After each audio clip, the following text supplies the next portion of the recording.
راجندر سنگھ بیدی جو کہ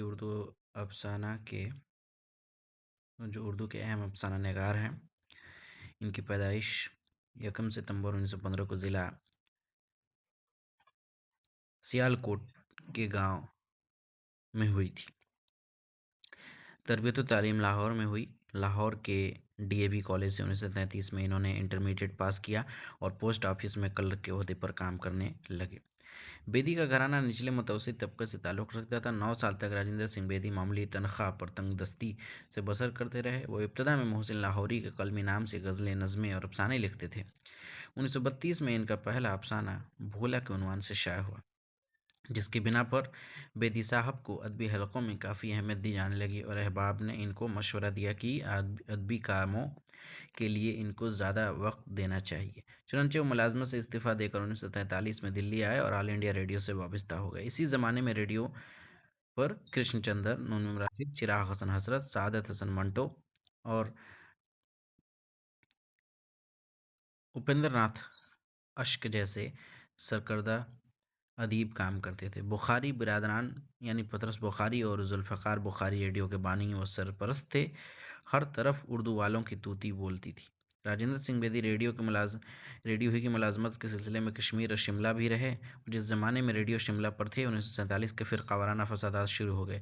ایک خونی فساد کے دوران بیدی صاحب نے کئی مسلمانوں کو موت کے منہ سے بچایا۔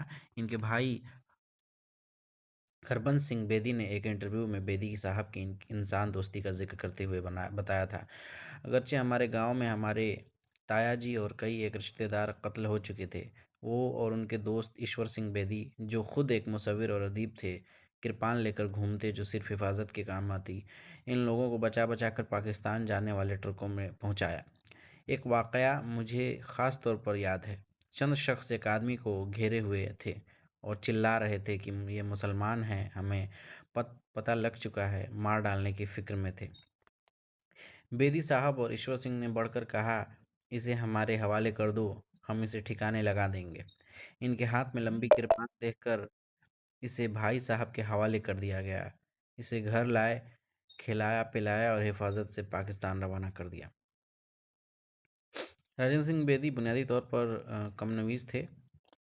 ان کے افسانوں کے 6 مجموعے شائع ہو چکے ہیں، جن کے نام اس طرح ہیں: دانا و دام 1939 میں لاہور سے شائع ہوا، گرہن 1942 میں لاہور سے شائع ہوا، کونکھ جلی 1949 میں بمبئی سے شائع ہوا، اپنے دکھ مجھے دے دو 1959 میں دہلی سے شائع ہوا، جو کہ بہت ہی مشہور افسانوی مجموعہ ہے،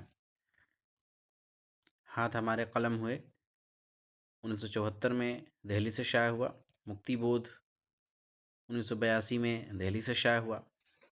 افسانوں کے علاوہ ڈراموں کے 2 مجموعے اور ایک ناول ایک چادر میلی سے بھی تخلیق کیے۔ ایک چادر میلی سی اور اردو فکشن میں شاہکار کا درجہ رکھتا ہے۔ اس ناول پر فلم بھی بنی، جس میں ہیما مالنی، کلبھوشن خرمندہ اور رشی کپور وغیرہ نے اداکاری کی تھی۔ ممبئی میں بیدی صاحب نے ڈاچی فلم کمپنی قائم کی، جس کے تحت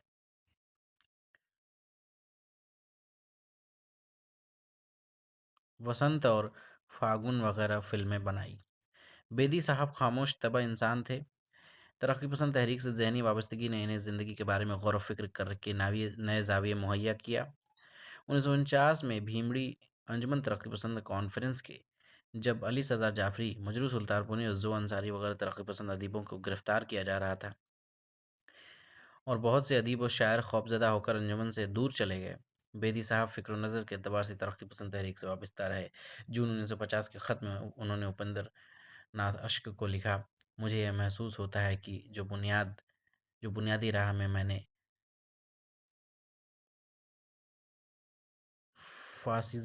فارکیزم کے مطالعے سے پائی ہے، وہ پہلے نہ تھی، اس لیے سوچنے میں پیچیدگی ہوا کرتی تھی۔ اگر یہ خبر درست ہے کہ آپ نے ترقی پسندوں کی متوازی ایک انجمن قائم کرنے کی کوشش کی ہے تو اچھا نہیں ہوگا، خدا کرے یہ خبر غلط ہو۔ افسانہ نگاری میں بیدی کا سفر سادگی سے تہذاری کی طرف اور سماجی حقیقتوں کے بیان سے فرد اور سماج کے نازک رشتوں کی طرف گامزن رہا۔ بقول ڈاکٹر قمر رئیس، بیدی کی واقفیت پسندی میں ممبئی کے زمانے قیام کے دوران کچھ تبدیلیاں ضرور رونما ہوئی، لیکن اس میں ایک تسلسل کا احساس ملتا ہے۔ بیدی کی آخری دور کی کہانیوں میں ان کی فلمی کہانیوں کی طرح ایک کرب اور آشوب کا احساس نمایاں ہے۔